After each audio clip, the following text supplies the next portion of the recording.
welcome to episode 1 of What the Weather? My name is Jon Davies. I am, host.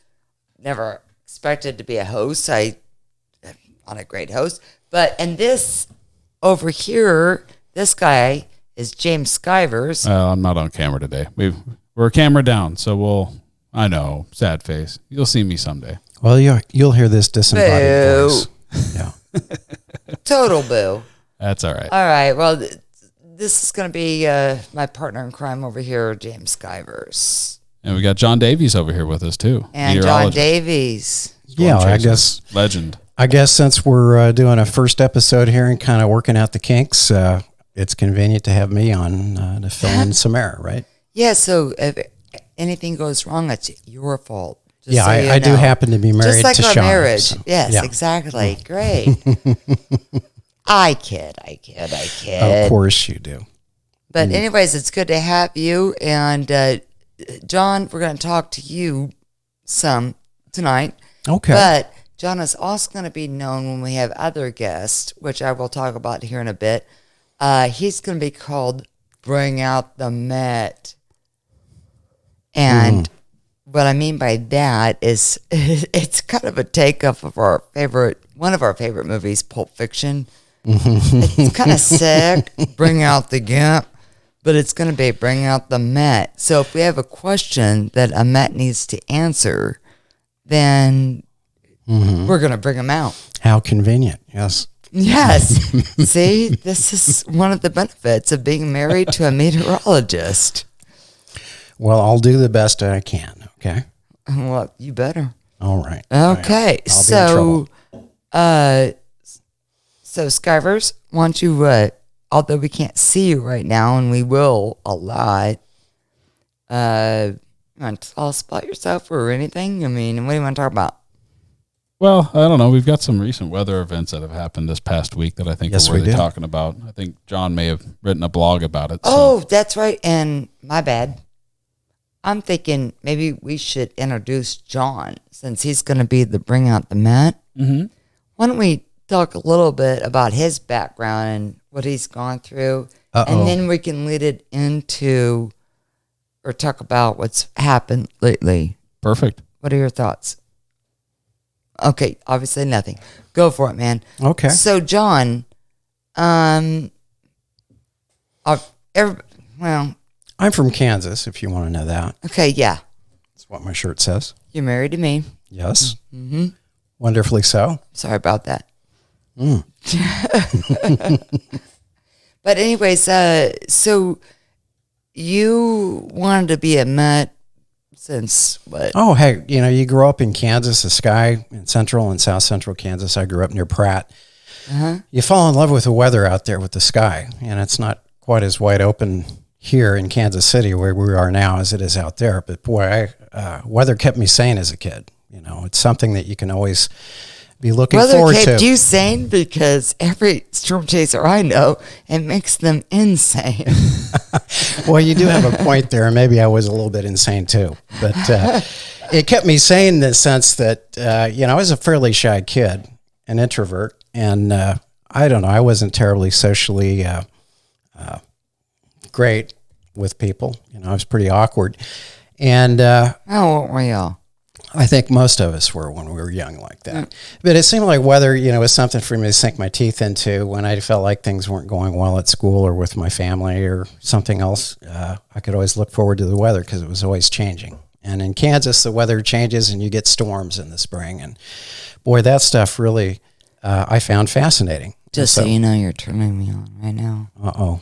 Well, I guess I better back off of that a little bit, huh? I'm just picturing standing out in a field with grassy knolls going on, like just beautiful. And I did a lot of storm chasing from my backyard when I was a kid.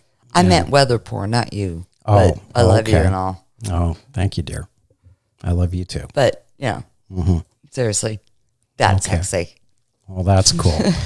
Well, so we don't bore people, I fast forward to, what is I going to do with my life? I decided to go to school. I had two choices, music or meteorology, and I figured meteorology probably would work better because I wasn't that good a musician. So What do you mean music? Oh, I wanted to get a degree in music and perform, but I wasn't that good. And I got What realistic type? pretty quick. I mean, like stand out and like play guitar and. Well, I was a keyboard player, and cool. Yeah, I still play piano some, but it's a hobby, and I put it in its right place. It was better as a hobby, and so when I decided to go to college, I decided to go for meteorology, even though the math was going to throw me a little bit. But I got through that. You know, if you decide, don't even go there with me on math. I Seriously. won't. But math. That's why I'm not a Met. And physics. You know, if you put your mind to something, if you want to do it, if there's some difficult aspects of it, if you put your mind to it, you can do it. And I did. You know, and so then I came out of school. I came out of school, in 1981, I went to the University of Kansas and graduated from there in 81. And at that point, people were hiring TV meteorologists. That's where the jobs were. There weren't that many jobs in the Weather Service at that time. And so I got into TV and worked in TV in Cedar Rapids, Iowa, Topeka, Kansas, and Wichita, Kansas. Wow. And then eventually... I mean, like, how long was... That is like a long time. Yeah. I mean, a lot of stations in a short time. Sorry, my bad. Oh, yeah. Well, you know, through about a 4 or 5 year period there, I worked in 4 different places, you know, and I just mentioned... so how long each station? I mean, anywhere from I think I worked in Iowa for 3 months. I worked in Wichita for a couple of years. And then when I was going to school, I worked in Topeka for about a year, but that was kind of part-time on weekends. Then when I was in Wichita, after working there a couple of years, they started up the Weather Channel down in Atlanta, and I got a job there. But you got your degree, you were done. Well, I know you were done anyways, but did you live out a suitcase at that point? Well, it kind of felt like it sometimes. Yeah. And, you know, I ended up in Atlanta and worked down there for a while. And what would happen at each TV station, you would have management changes and somebody would come in and look at you and they'd say, well, you look too young or you don't do this well. I don't have the deepest voice, that sort of thing. And so they'd want to put you somewhere else or move you out. I think you have a deep voice. Well, thank you. I appreciate that. I think it's sexy. Well, thank you, dear. I'm biased. Oh, I'm sure you are. But I still think it's awesome. Well, at the Weather Channel, they had a big management change, and they sold the Weather Channel to a different company, and the management came in, and they weren't making money quite at that point. Okay. So they decided to downsize, and I was one of the newer hires there. So you were, and I didn't have a family. Boy. Yeah, I didn't have a family either, so I didn't have to worry about terminating somebody who was trying to support their family. So I lost my job there. That was 81 or 82. I think it was 82 or 83. I'd have to look that up. Do you know how old I was at that time? That was when I saw my first tornado. Well, I think you're around 12 or 13 there, weren't you? Yeah. Wow. So we're a little different in age on that.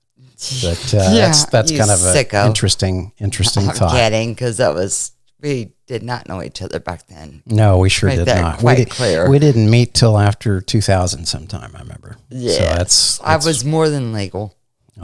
Well, that's good to know. Unfortunately, more than legal.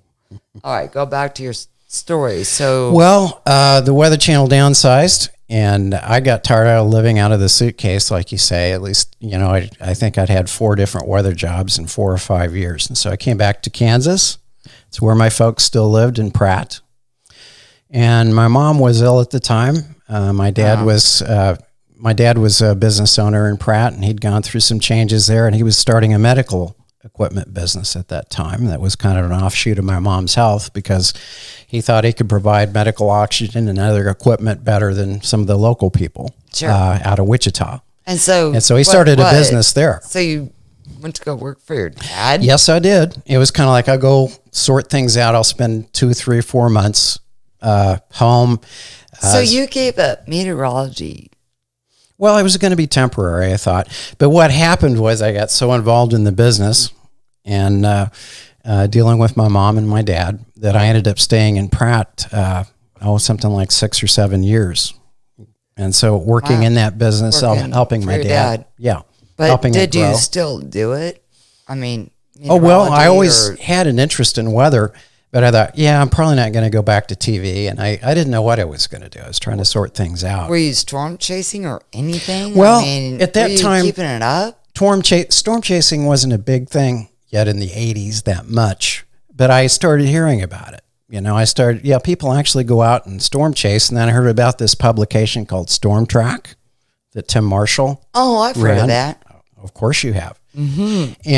And so they got me kind of interested. So I started trying to do a really good place. I mean, yes. I mean, that goes way back. It goes way back. Oh, It's now active online. I think Yes, Steve Miller yes. handles it right now. Yes, bless his And heart. they have very good discussions on there at cannot times. be easy. No, certainly not. As I take a sip of wine. Keep talking. Okay. I'm going to just sip my water here. But Mm-hmm. let's see. Going back to the late 80s, storm chasing was starting to become a thing. So I decided to start doing that. But it was kind of a little bit of a hobby when I had time from work that I could do that. But I also had this interest in weather still there. I realized, I want to try to do something with this. I wasn't sure what it was. Well, what did I do? Well, let's go to 1990. Fast forward to 1990. I remember there was a please, Sunday afternoon. I love my husband and all, but geez.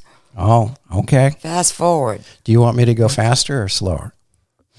Okay, we're not going there. Okay. Sorry, Okay. that's- Back to the story. A Sunday afternoon on the day. Sunday afternoon in 1990, and there was a storm that went across Pratt, Kansas. It was in the afternoon, and I was just sitting there reading, and it was just supposed to rain. 1990, you said? Yes, 1990. In Pratt? Yes. Okay. All right. And I was still working in my dad's business, but I was at home on the weekend, and it had been raining all morning.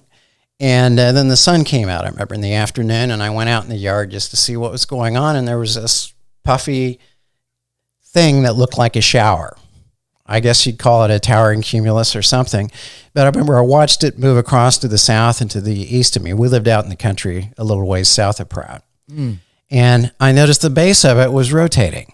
And I thought, wait, what is that? Out of a puffy shower? I mean, Yeah. come on, man. Well, that's what I thought. You had a degree in meteorology. Yeah, so well, I thought, if you're That going to doesn't have make storms any that sense. rotate and produce you tornadoes, should know better.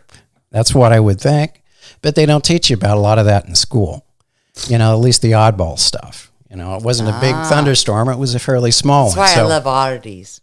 Okay, well, I know you do. I know you're really into that sort of thing. All right, go ahead. Well, that went over Pratt. I was watching it from the south, looking at it, and I could see it was rotating. At least it looked like it was. So I thought, well, what the heck? I'll get in my car. I just bought a video camera. Remember, video cameras had just come in at that point. So I had this big, bulky video camera. I hadn't used it much. And so I decided, let's just follow this thing and see what happens. I think other people have probably heard this story too, but it's a big one for me. It went northeast of Pratt. I followed it. I've heard it, but I still like hearing it. Well, what was cool about it was I followed it on some paved roads up toward a town called Stafford. And to my absolute amazement, this tornado came out of it on the backside. And it was just a shower. It looked like it. You mean that one? Well, I don't know if we can see it on camera, but there's a picture back up here on the wall. And it's a very small storm, I guess you would call it, even though it looked more like a shower. And I followed it. It produced like about 3 tornadoes in sequence, and they were all sunlit, and you could take video and pictures of the storm and get the whole thing right in the viewfinder, in the photo, and that was amazing to me. Yeah, you can get the whole structure and the... Yeah, most storms are like, in the summer. Did you know at that moment that was a cold core? No, I didn't. I didn't even know what to call it at that time. And like I was going to say, when you get into the spring and summer, most storms are like 40,000 feet tops, 50,000 feet. This thing probably wasn't any taller than about 25 or 30,000. And it was more like a shower. And so I followed it. Like I said, it produced 3 tornadoes. Could you say that again? I like the way you say shower. Shower. Yeah. When I worked at the Weather Channel, they really cornered me and said, you have a Midwest accent and you say shower. Like you say. So they got me to try to pronounce it. Probably instead of probably. So I try to say the word shower because it is 2 syllables. Sorry, I digress. Go back to your story, but I just love the way you say shower. I just think it's super cool. Well, that's because I had to practice it a lot because the management at the Weather Channel said, you're not saying it right. And they were right. They'd play the tapes back, and I said, I need to work on that. So Anywho, That's where that comes from. So it was just a shower, but yes, it produced several tornadoes. Right. And there was no tornado watch. I think it was a tornado watch way down in Texas, and that was the only place there was supposed to be severe weather that day. So where I'm going with all this is that event actually got me into what I would call my research career, which I never anticipated I would be able to do, because I thought, well, I don't know enough to do weather research. Right. But being an introvert, I found that I like to kind of work by myself and figure things out by myself. You are definitely an introvert. I'll tell you that right now. Yeah, I tend to work more by myself than with lots of people. And that's probably why I'm not in TV weird, anymore. But I get your drift. Yeah. Well, some people work, more by themselves and do really good work that way. And then other people work very well with other people too. So it just depends. I'm just going weird. I understand. So, and that's what got you into research. That. Yes, because I had a computer at home at that time. It was an IBM PC. Computers were not that, hadn't been around that long. And so, I could get weather data using a subscription to, I think it was AccuWeather, and a satellite dish. And you didn't have all these nice fancy graphics. AccuWeather was around back then? Oh, yeah, it's been around for a long time. I'm not trying to advertise them, but it was one place you could get weather information reasonably cheaply at that time. Cool. And so I was always watching that on the computer. I was always watching what weather might come up, though it's not like today where we have all these nice, clean, fancy graphics and stuff. Right. It was mainly alphanumeric data and things, but I would use that to try to forecast and maybe get into storm chasing a bit. And so I found after that event, there was enough information out there that I could go find that that it was a particular weather situation. And I found that even there's a couple people had written about it kind of on the side in the literature. These type of events were not real well known. They're with what we call a low pressure center in the middle levels of the atmosphere that has cold air. And they can produce tornadoes from storms that are pretty small, which we now call mini supercells. Right. Okay. Low tops. Yeah, low top supercells, mini supercells. And I found that there were occasional situations where you would get storms like that with that type of a weather setup, and you didn't seem to need to have a lot of moisture. We tend to think of, if you chase storms, you think of dew points, the moisture in the atmosphere being in the 60s. My eyes are like, you're getting really big. When you talk about Coke, it really just turns me on, man. I have to say that. I think most chasers get that result when John talks about Coke. I should have mentioned this at the beginning. This is like Howard Stern meets Nat Geo type of podcast. So you're Howard and James is Robin, right? Yes, definitely. And then I'm the guest. Well, today you are. Okay. Yeah, but you're my forever guest. But yes, that's how we're gonna do this. We want weather to be interesting and fun. And I'm sorry I interrupted. Oh, that's okay. I tend to run on with my stories, but I guess the long and the short of it is that I started doing just studying situations that involved what we called cold core lows, and I found that a lot of those would produce tornadoes.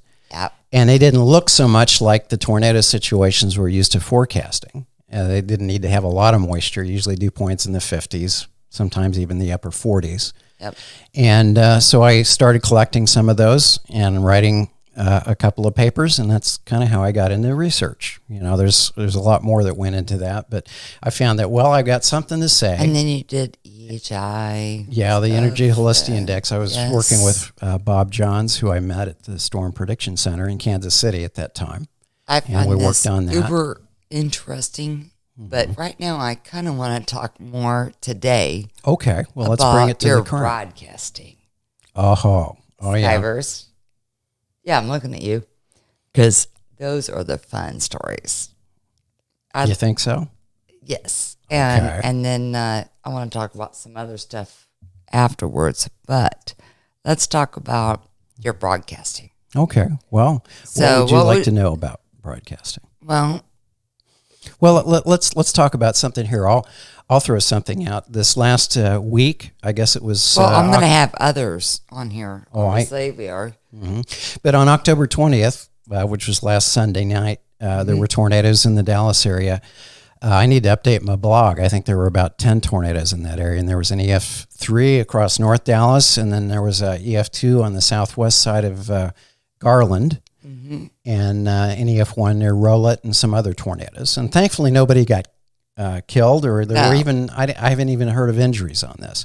But I know there was some stuff going on TV-wise that I used to run into things like this in broadcasting where, you're running warnings, either crawls or you're actually breaking in. So when you're on air, you don't know what's going on out there because, with all due respect, that was a long time ago, and there wasn't that many chasers calling in or phoning in stuff. When I worked in Wichita, believe it or not, there were still times that when you'd break in, you would get people calling and say, get that stuff off the air because you're interrupting my baseball game or my football game or my soap opera or something. About what time of, when was that? Well, that would have been in the early 80s when I worked in Wichita. Really? Yes. Okay. And I would get angry people calling and say... we had like 4 stations back then, I think. Yeah, I think you had PBS, ABC, NBC, and CBS. And I worked for the NBC if affiliate. you mess with that, you're the devil. Yeah, you get people, if you interrupt what they're interested in, they're going to call in. You can't win on that, but you need to do your job. Now, last Sunday night in Dallas, what was interesting, it was the opposite, is what I understand was they started issuing tornado warnings for North Dallas around 9 o'clock. And I think it took the NBC affiliate about 6 minutes to break in. I don't know what goes on there because there's times when you're running something like in this case, there was a Dallas Cowboys football game going on in Dallas on national TV. Oh, no. And sometimes you don't interrupt. At least back when I was back in TV, you had to get somebody's permission to interrupt if there was a big event that a lot of people were watching. Skivers, are you in Dallas or? I'm not into Dallas, but I can quasi relate. One of my first experiences live streaming video from the field. Little Cell had made its way all the way up from Oklahoma and into about Spring Hill, Kansas. And my phone rings and somebody, I want to say it may have been Joe Loria, somebody that was monitoring the storm and had an eye on the Royals game.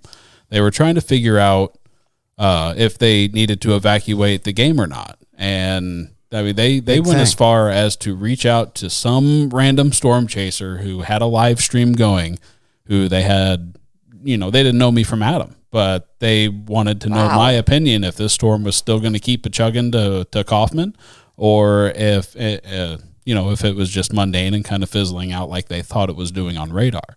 So that phone conversation just into itself was, a good 3 to 4 minutes of them calling me. So what'd you say to them? I confirmed that it was fizzling out and there was no threat to the stadium and it would be dead by the time it hit the Wyandotte County line. But, but that amount of time that it took them to figure it out, that took some time to do. And then, they just kind of shrugged it off, I guess. But that's crazy. Yeah. Well, now, granted, that's not quite the case like it was here at Dallas. I mean, people in Dallas. Before we get to Dallas, we knew that there'd be nocturnal tornadoes then. Days in advance. I mean, this was a very well forecasted system. Very well forecasted. So, and before we get to that, I got to hear. I already know some of John's funny stories. Mm-hmm. So, Mr. Met, yes, broadcaster guy. Please tell me about the Corvette guy. Yeah, I guess I told you about that. This is funny. It's interesting. This is what meteorologists deal with, and I know, and believe me, when John and I go places, and I say that you're a Met.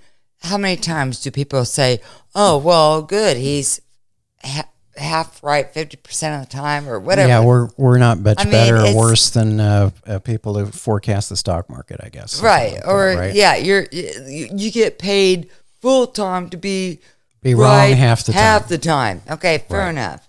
Mm-hmm. And here, you got to tell me the the Corvette. You got to say the Corvette Well, story. I'll tell you about that's that. a hoot. I'll tell you about that. And most of the time when people called in, it was because you're interrupting their program to talk about severe weather or run crawls or something. And how was that for you? Well, I mean, let me first of all say I'd never had anybody threaten to kill me at that point. But there was one night I made a really bad forecast. There was a front that was just south of Wichita, and it looked like the storms were going to stay to the south and southeast of Wichita. And so I made a forecast that it's not going to rain in Wichita. It's all going to be east and south of the city. And then I worked on Sunday nights, and then I had a short turnaround. I had to come back in on Monday morning and do the morning weather. So I came back in after a few hours sleep on Monday morning. And when I came in and was sitting there making my forecast, the phone rang. I guess the receptionist had come in and forwarded a call to me. And it was this guy, and he at first acted real nice. He said, I watch you on TV, and I think you do a nice job. Really? And I said, oh, well, thank you. And he says, well, I just want to tell you about something that happened last night. You said it wasn't going to rain. And unfortunately, we had a thunderstorm over Wichita shortly before I went into work. So I blew my forecast. Back then, I wasn't as good a forecaster as I am now. At least I hope I'm better these days. But anyhow, this guy said, well, I left my car sitting out in front of my house. It's a Corvette convertible. Whoopsie. And I have a cover that I put on it when it's going to rain. And you said it was not going to rain. Oops. Ouch. And so we had a little conversation. Did you get escorted home? Well, I apologized to the guy, and then he went really off on me. And that's about the only time I've had somebody threaten to kill me. He was angry enough. I guess he got his inside of his Corvette wet. I'm really sorry about that. But he said, well, I'm going to kill you. May I just say, anyone who has a convertible Corvette, put the damn top up, no matter what. I mean, why would you? Because people could just get in there and like hotwire that quick, fast, in a hurry. Well, the bottom line was he was very angry with me, and he threatened me. Well, obviously. And I don't blame him. I didn't take him too seriously because I know I've been angry and said things that I didn't really mean. I want also, okay, so another thing about you on your Met days before we finish this up, you know, I want to know about all the women that were into you. Oh, you're going to get jealous, right? Oh, totally. You're not going to get jealous on me. Oh, well, totally jealous. Okay. Here I am. So jealous. I'm in my 20s and I'm on TV, and I thought, I'm this introvert and I'm not the most socially adept person. But I thought, well, if I'm on TV, that's going to change me into somebody who's outgoing, and women will like me, and I'll be able to get dates easily and all that sort of thing. Well, I did get I did get a lot of women. It took 30 years, but still. Yeah, well, I got you. It took a long time. But back then, I did get a lot of women interested in me. But what was interesting, they were just about all over 60 years old. That's the audience that would watch my weathercast. Oh, man. So I go to the grocery store, and the people that would recognize me would be these nice little old ladies. And they were really sweet. My mom would be so all over you. It was fun to talk to. If she met you before, she'd be like, oh, I love you, Jon Davies. You're so awesome. Yeah, your mom is very sweet. But didn't result in a lot of dates for me back then. Didn't you get a few that said you should meet my daughter? I mean, at least there was that. That's kind of like the Tinder of that age. Well, if I'd been a little more intelligent at that time, maybe I would have asked if they had a daughter or something like that. But let's face it, in my 20s, in my 20s, I wasn't. All due respect, you're guy. lame. You should have totally asked for that. Well, I was pretty lame back then. Well, I'm glad you were.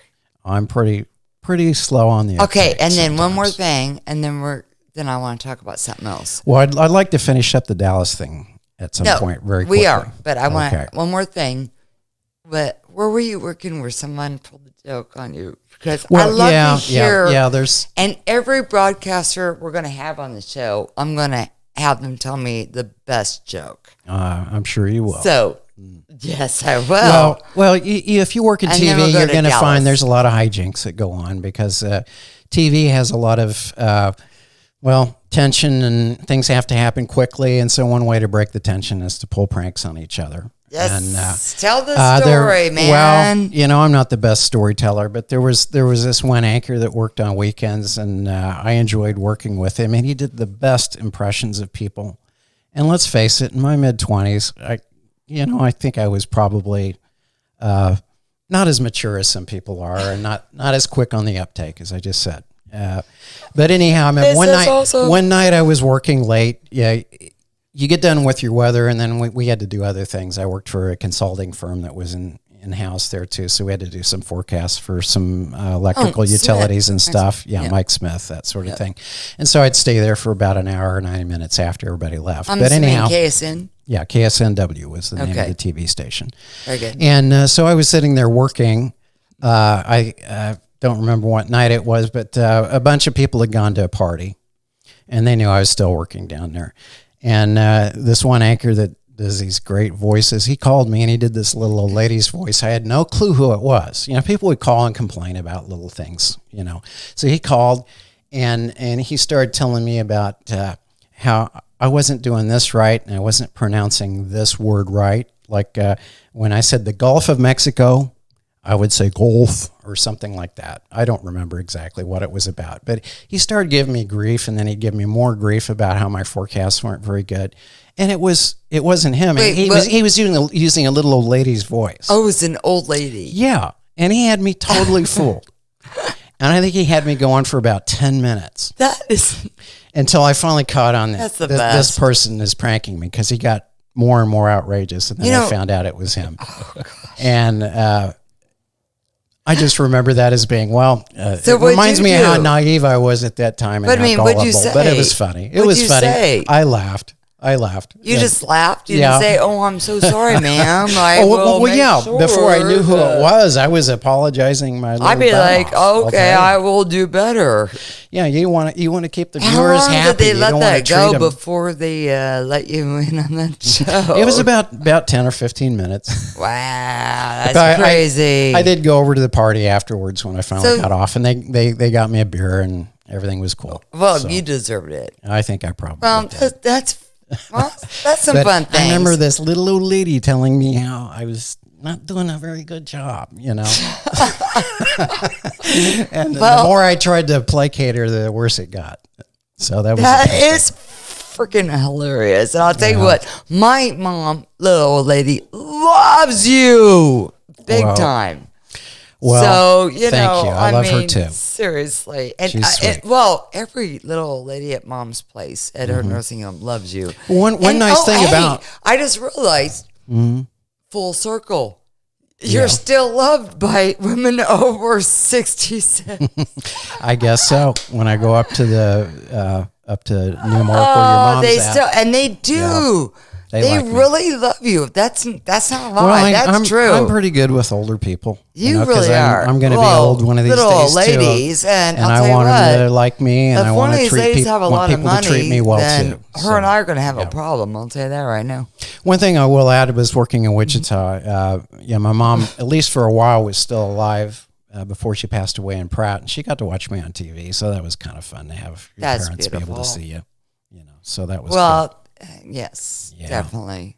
So that's beautiful. Well, can we go back to Dallas now for a moment? Yeah. So what I wanted to say was Dallas? I just was going to say what typically happens is when people call in, they're upset because you're interrupting what they're watching. Right. Well, in this case, there was a Dallas Cowboys game on, and I understand it took about 6 minutes for whatever reason for NBC, the NBC affiliate, to break in.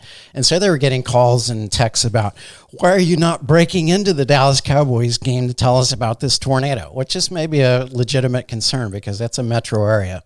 And again, I don't know what all the reasons were, so I won't go there. I know that they issued an apology and said they're not going to have that problem in the future. Any thoughts, Skivers, before he goes on? No. Well, I do know in Shreveport at the same time as the Dallas tornadoes last Sunday night, there'd been a tornado just southwest of Shreveport, and they even had to evacuate the Weather Service office because the storm went right over the Weather Service office. So thankfully, the tornado had dissipated at that point. But anyhow, there were people in Shreveport calling in, complaining about interrupting the Dallas Cowboys game because of the warnings. Not the same thing, but it's the more typical thing. Because they were watching the same game. Yeah, and they were being interrupted. And as a TV Met, you're always going to have to deal with that. Because if you're going to do your job, you're going to interrupt things at times that people don't want interrupted, but that's just what it is. It's kind of a no-win What are your situation. thoughts as a sports fan and as a storm chaser, James? I be honest, I'm not really much of a sports fan. Okay, well, then, fair You've enough. asked the absolute worst person. I mean, yes, I thought you were into football just a bit. No, I mean, I'll watch. I'm just now getting over a 15-year football hiatus. Like I've not, and for no reason other than I just have better things to do in life than dedicate my entire Sunday or Wednesday or whatever night. You're gonna. I can relate. Yeah, it's just not my cup. I mean, I appreciate sports. I appreciate the athletes. I appreciate everything they do, but it's just not always my cup of tea. I mean, I'll tune into a game every now and then, or if there's a big game going on, I'll check it out with friends, but not really my thing. And I mean, I understand why they have some hesitation to go on air if they want to break in or not. But I mean, that's with any, I think nighttime premiere. People are off work. They want to hang out. They want to watch their TV, and they don't want to be interrupted. What's your favorite show, and would you be pissed off? Okay, so yeah, I can relate to what James is saying because I used to be a big football fan. I was really into NFL. Well, I am off and on. It's just, well, you're more into Real Housewives and that kind of thing, Oh, yes. So you don't want that that's Bravo, so they can't. True. But anything local, no. I grew up with sports. I grew up with baseball and football. Yeah. I'm a tomboy. And yeah, I'd be super pissed if Chiefs were kicking. If it was a big game, don't get me started on the Chiefs. By the way, let's not go there. So yeah, because I'm super pissed about what's going on right now. I mean, I feel like injuries and stuff. Yeah, I know. It's like we're so good.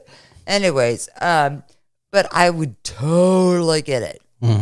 Totally get it. I will say that when I was younger, I would probably be upset about those things. There really isn't an answer.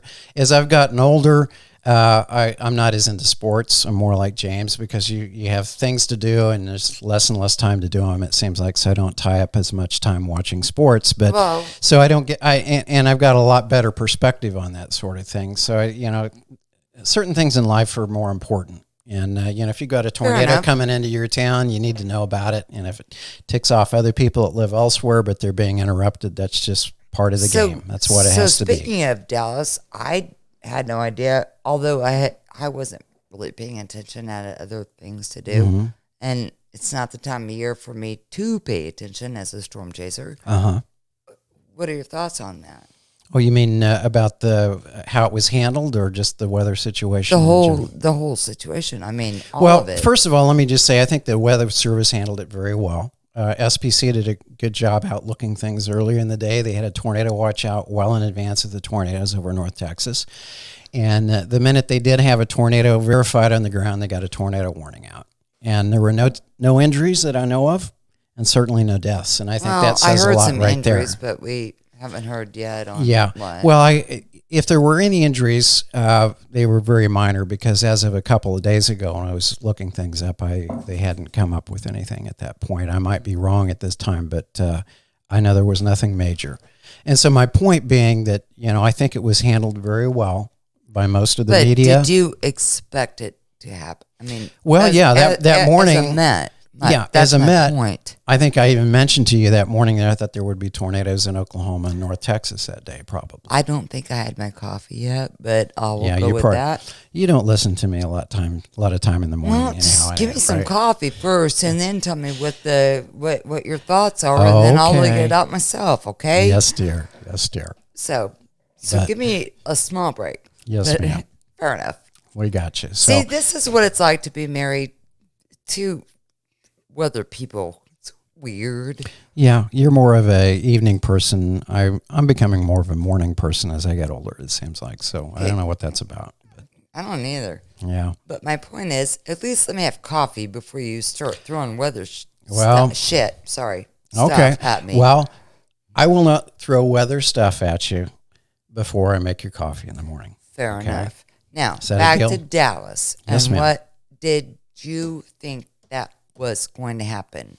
Well, I'll be honest with you. It happened a little further south than I thought it would. I thought maybe it might be more up into southern Oklahoma, but the the moisture return was better. We're North Texas, and things really took off in the afternoon along the dry line. So all in all, it was an interesting weather setup. I've had a few people ask me, well, isn't that odd for this time of year? Not really, because in October you do sometimes get tornadoes. And as Texas, I think it's an average of 9 tornadoes a year in October. Right. And in October, nationally across the U.S., I think we get something like between 50 and 60 in October. So that's not that unusual. It's people, you just have to have the right system, and people need to stay alert. And I think everything was well forecast and well outlooked and well warned. So I think that was handled quite well. Was it? Yes. It was all well warned. Yes. Okay. Okay. Fair enough. All right. Okay. So let's see. What else you want to talk about? I don't know. Skyverse. I think you did a. How about let's talk about you and who you are. Me and who I am. So Yes. I'm nobody. Oh, come on. Everybody's somebody. I'm a guy that likes to look at severe weather that has a hobby that's gone out of control. So, yeah. So, just like the rest of us. Oh, yeah. Yeah. Is that how it starts? I feel like I'm an AA now. So, Yes. my name is James, and Yes. I'm a weather. Hi, Chasers James. Anonymous, right? Hi, James. I understand. Oh, by the way, James is an excellent IT person. He really knows how to handle the electronics. Yeah, I mean, that's he knows- my background as an IT guy, Yes. technologist, whatever you want to call it. But I tend to take that and put Yeah. it with weather type things. So He's a double awesome because he knows weather and he knows IT. And I don't know IT. I hate IT. I hate this stuff. But I have to do it. Well, you're very lucky to have James here for you. Exactly. Thank God. So That's why anyway, I'm so back to glad what I you- do. So I'm a technologist by trade, just an IT contractor. Do all sorts of fun stuff. Own a company called SevereStreaming.com. Work in conjunction with Severe Studios, and Cool beans. so I do that. I help out with ChaserCon. I do my own storm chasing, sell my own video, live stream, you all chase that with us too, fun 'cause we've shenanigans. done it. I've made a movie before. You might have heard of it, Surviving the Storm. What Chasers want? No, Does it ring a bell? I didn't think we were gonna. Well, let's Do see. Who did you work that. with on Oh, that? shut up. so- Some gal Hey, named Shauna, I both think. of you suck it. Yeah. No. Learn how to take constructive praise. Oh, yes, and thank you. So worked with you guys, Bill and Anna Stromberg, Stephen Locke. Yeah, Bill and Anna Stromberg, Bill's Stephen Locke. Yeah. Stephen Good people. Locke is Very helpful. man. super awesome. The man, Yeah. the legend. And Bill does. He's my DOP, and he was my right hand man, as was James. Both of yous. So I've done a little movie work with that. Got this podcast going now, which kind of hoping it'll be the catalyst for the chaser community. Yeah, and and the things that surround it. Okay. Also, you're a father to a daughter, Yep. Have a daughter, 18. and her name is Kyla. Name's Kyla. And She's a she was live in video game Surviving. streamer. She played in Surviving. She played the little girl in Surviving the Storm. Oh, we had a and mock. She's super awesome. It has a mock damage tornado warning scene in it where a mother and a daughter take shelter, and she rocked it. she did good. She did phenomenal. She did great. Oh, she's talented. Now she's a live video streamer, like video game streamer. So I have no idea where she could have came up with that, but I have no idea. I know. Let me think. Any, meeny, miny, moo. So I started storm chasing before I was old enough to drive. I didn't even know I was storm chasing. I was just driving around with friends, looking at weather. You know. I mean, it may have started before that. My dad used to take me around and check out flash flooding. So like Turkey Creek, Indian Well, Creek. that's why you're so into the flooding thing. Yeah. Because I notice you really do pay a lot of flood attention, footage. Mhm. especially down on Southwest Boulevard in Kansas City, because it's, I mean, every time there's a garden shower, that place floods. And Right. I've known that since I was and you're always right 3. there. Yeah. Right. So, it's something me and my dad used to do. Now I get why. Yeah. Okay. Yeah. So, Wow. Interesting. So you do that and you do everything else. Yeah. And So I wish I had a third of your talents, man, to say. Well, thank you. Appreciate that. Well, You're may, awesome. may I just say that you both put together, I think, a very good program. It's called Surviving the Storm, What Storm Chasers Want You to Know. Well, you were in it too. Yes, you know. well, I was in it a little bit, or at least I helped with it. But you guys were the main players on that along with It's Steve. just about awareness. Yeah. And that's why it's on YouTube now. Because Yeah. I just Good. Thank you for mentioning it's that. a 30-minute program. And at this point I'm pimping it right now, and I don't mean to pimp it, but I just want people to watch it. Well, I think it kind of flows into what we do today. That was Yeah, kind of step it's one, like- and it's like after at we did the surviving thing, we kind of got this little idea that you were telling me about the documentary, maybe on Netflix or whatever, called Trekkies, and Yes. and you wanted to dive into the storm chasing community, kind of like they did on Trekkies. They go to the conventions, they interview people. Well, that's about they the see- sociology of right, storm chasing. right, and I think that's kind of what we're going to dive into with this Yes. podcast, is not just who the people are and what they Bingo. do, but what drives them to do what they do. These are the people that I really want on this show, boys. I want to get meteorologists. I want to get storm chasers. I want to get You get the research guys in there. You get the researchers, photographers in here. photographers, Maybe you can get somebody that survived a tornado or got struck with it. survivors. Right. Yes, definitely. Because I think that's a passion of all of ours, is that we want people to be able to stay safe in Right. severe weather, right? Exactly. And I want to make sure I get all those. But I want to. What did you just say? Sorry, you were talking about. I want to get the Research people. researcher. Research people. Yes, Mm-hmm. exactly. Mm-hmm. Because it's really hard to. I need to snap. Well, Sorry, I think I need a minute. I need to for you to talk now, because I'm starting to get a little Right. clamped. I'm thinking about Jacob Craig. I don't know why. I just Okay. am. I'm just thinking about what we did and stuff, and it's well, I know in your program we talked about everything from. it's because people yeah, get killed and stuff. people I think more about tornadoes as a big threat, and the things that are out there that are just as dangerous are things like flooding or lightning. And you mentioned the Jacob Creek event, if I can pronounce it right. That was on the Kansas And that Turnpike could be several at years any ago, time. where Right. Well, it that- flooded and people died. That's it. When you were talking about Southwest Boulevard, Yeah. yeah, Yeah. that's Jacob Creek. I mean, Yeah, it's somebody could get flash flooding is a Flash very flooding. dangerous thing, and Big time. just as many people die that way, and from lightning. as die actually from more. tornadoes. That's number one. Yeah, you're right.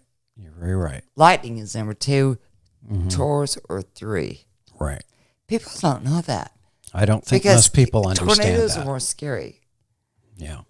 So you did mention that that program that James and you both put together, Surviving the Storm, that's on YouTube, so people can look that up, and Yep. it gives you great information about staying safe in a variety of severe weather events. And a lot of people think they know, but there's a lot of things people don't know, so it doesn't hurt to watch that stuff. I still want to hear more funny stuff about you and when you were on air. Oh boy, I don't know if I've got any great stories. And again, with our show, we digress, and I'm going to go back around. There's going to be a lot of funny things. Mm-hmm. Hence the title, "What the Weather," Well, because it could go anywhere. It could go funny. It could go serious. It could go just mundane, whatever. But I want to talk to everybody. Okay. I mean, we're talking meteorologists. We're talking storm chasers. And by the way, speaking of storm chasers, I want to talk about the stuff that these storm chasers stand behind their, not sure I'm following you there. internet. Mm-hmm. Let's talk about it. right here, now, Okay. because everybody dogs everybody Mm-hmm. in our community, and I want to talk about that. Oh, the chaser drama. Bingo. Oh, there's Oh, hell yeah. winter is upon us. I know. There will be no SD shortage of chaser drama at all. SDS all upon us. Oh, Well, boy. that'll give you plenty to talk about in future Yes. shows. I No, bet, I right? mean, For those that are I mean, listening that don't know, but- SDS is what they call supercell deprivation syndrome. It's a real thing. We all go through it. It's in the wintertime when there's nothing happening, chaser drama really kicks off. And that's it's funny when you're not involved with it. You just sit back and laugh and be like, haha, you bunch of goons. What are you doing? Exactly, and that's my point. But instead of sitting behind your computer and saying you're a dick and I hate you. Oh, everybody's a keyboard warrior. Yeah, it's easy to So criticize you know what? people, Come people on my from behind show a and computer. say it. Let's talk about it. Let's talk about why so and so is a dick or why so and so is doing something bad, and making it bad for all of us. Well, I think it's important to police ourselves, because if you don't police yourselves, somebody else is going to come in and do it for you. I mean, when I first started storm chasing, and I don't know, John, you might know if this is going on longer, but people were talking about, getting a license to storm chase. Mm-hmm.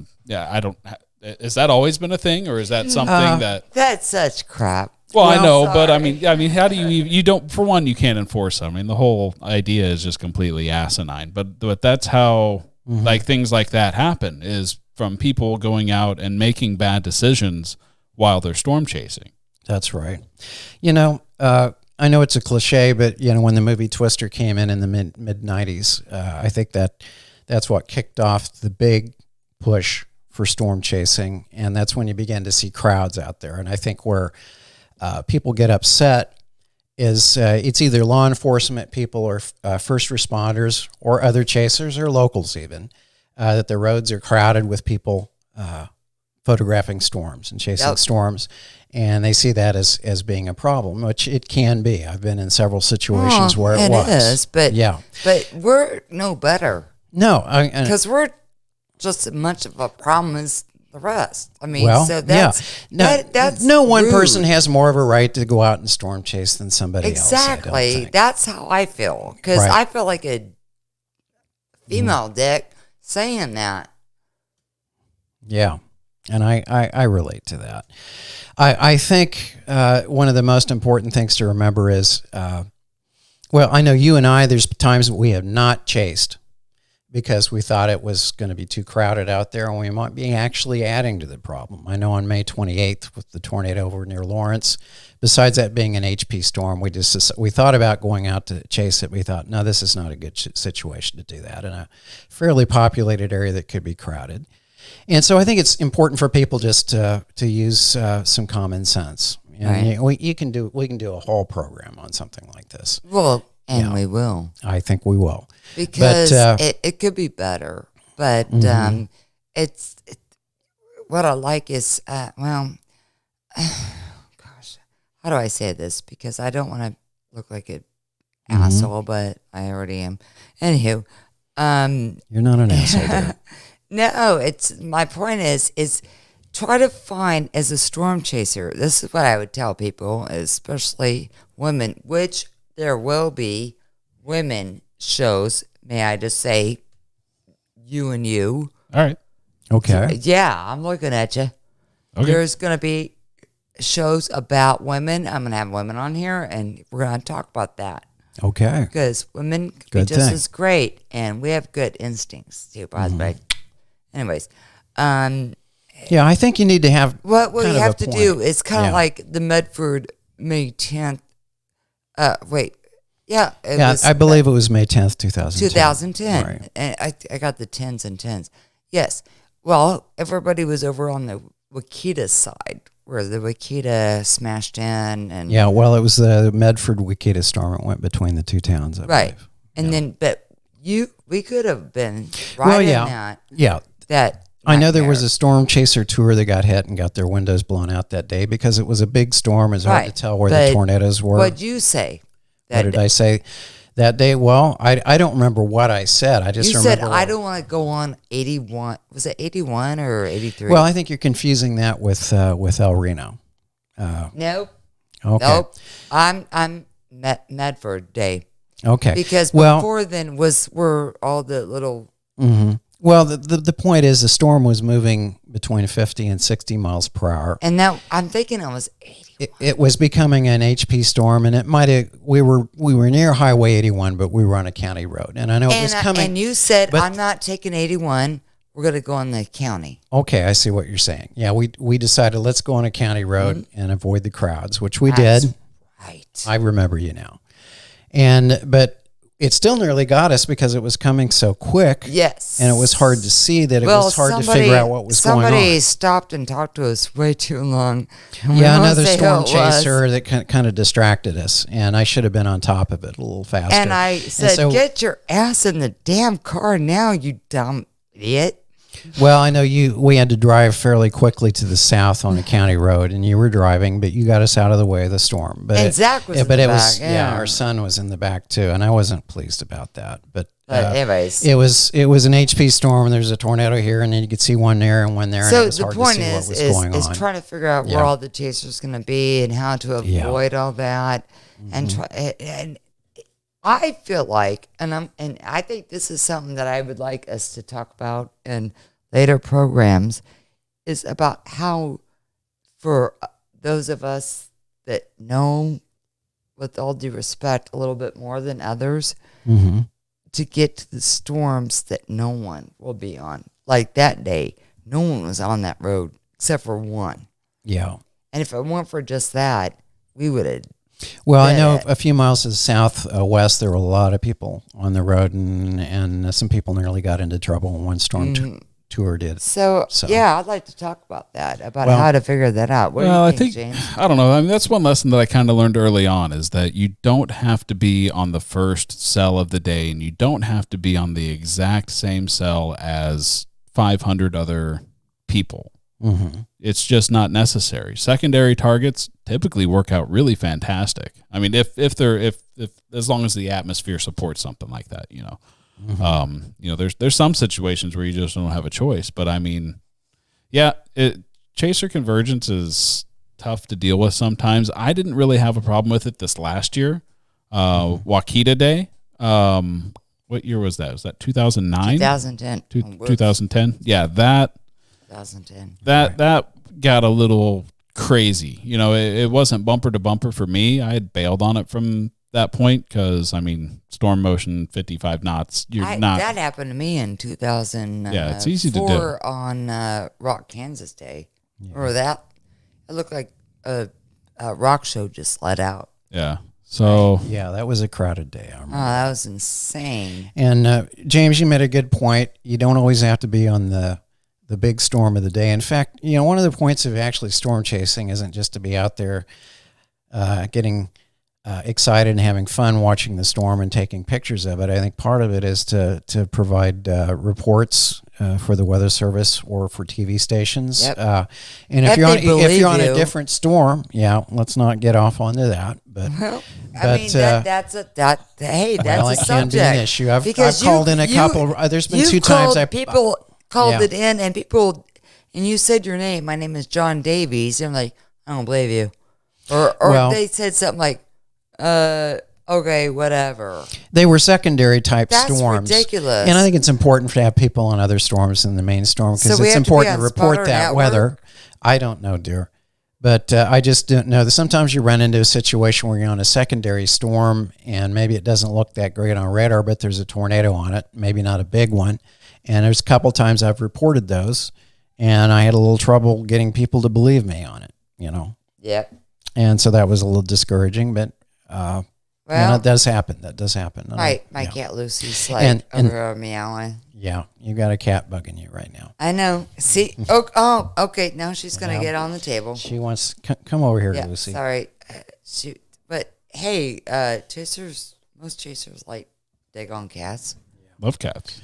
Well, this is our cat. Yes, and Lucille. She's actually went chasing with us once. I have she went photo chasing of with us you one guys time together. Yeah. So how are you doing there, Lucille? It's like, oh, piss on it. I'm just gonna. Okay. Yeah. Yep. She just wants to sit there. She wants to sit here with us. All right. She wants to be Well, on is it camera. okay if she just sits here? Go by me. All right. All right. Just sit there. Seems Hi, happy. Lucy. Hi, Lucy. Good kitty. She is good, kitty. All right. I don't think they make headphones her size. You know what I think she's trying to tell us is it's time for food. We haven't eaten tonight. So I'm going to have to give them their food and maybe give our other cat the shot sometime here. Yeah. We'll get on that here in a bit. But I Yeah. want to ask her what she thinks about storm chasing. Or wait, how about every storm chaser, by the way, we're just going to do storm chasing. Whenever we leave and we pack our suitcases, they literally sit on top of it. Like, don't leave. Yeah, Please don't leave this us. one in particular, if we're leaving for more than a quick trip and we're packing up a Yes. suitcase, she'll sit on top of the suitcase and try to keep us from leaving. Yes, and then we get home and take our stuff out, which takes about a damn week because we're so damn tired. So speaking of special guests, we've got a special guest Oh, coming in. yes. So our plan is we're going to try to do a guest every other week. And Yep. then you get to listen to us Yep, blab yep, every other week in between that. So Yeah. Thanks, James. Yes. So who's our Jeremy. first guest? Jeremy Dawson. Do you want to talk quickly about him, or do you want me to? Yeah, no, go. I mean, I know Jeremy I know Jeremy Dawson. more for his music background Well, and quite a bit about his storm chasing, but mainly his music background. I just know him as a person and as a storm chaser. I mean, I know his music, but I'm so much older than him that it's like I just smile and nod. Yeah. Mainly. So But he'll he's be in such next week. He's Yeah. such a great guy, He's- and He's an I'm excellent telling you keyboard what, player. he came up. Remember when he walked up to you and he wrote out a cape. Yeah, he wanted me to explain some things to him, and He very, wrote out very on top of it. diagrams that no one would know without a degree. Mm-hmm. So this boy knows his stuff. Well, so people know who Jeremy is. He is part of a group called Shiny Toy Guns, Well, it was, and his more but- current current group is called MXMS, or Right. Me Yes. and My Shadow. They just put out a video. Oh, What's the name of it? beautiful. What's My Name? And it's about they have it's about several, but- bullying and the Yep. emotional impacts of that. And so Jeremy is a really interesting guy. He plays great keyboards, but he's also a storm chaser. Oh, You know? and he's a scientist. I mean, that boy, if he wasn't a musician, he could have been a phenomenal researcher. And he So- loves, And I'm going to make sure he loves knows to that. chase Look for him storms. next week. Yeah, we'll have Yes. him on and we'll do some interesting Hey, stuff. so with him. everybody, thank you for listening to our dribble, but we're trying to get out the kinks, and we're getting there, and it's going to be better and better every episode. Sounds All good right. to me. How do we tune out? Yeah, no, this is it. Thanks everyone. Thank you. Thank you. Thanks for guys. having me. We'll see you next episode. Boom. Love you. What the weather? What the weather?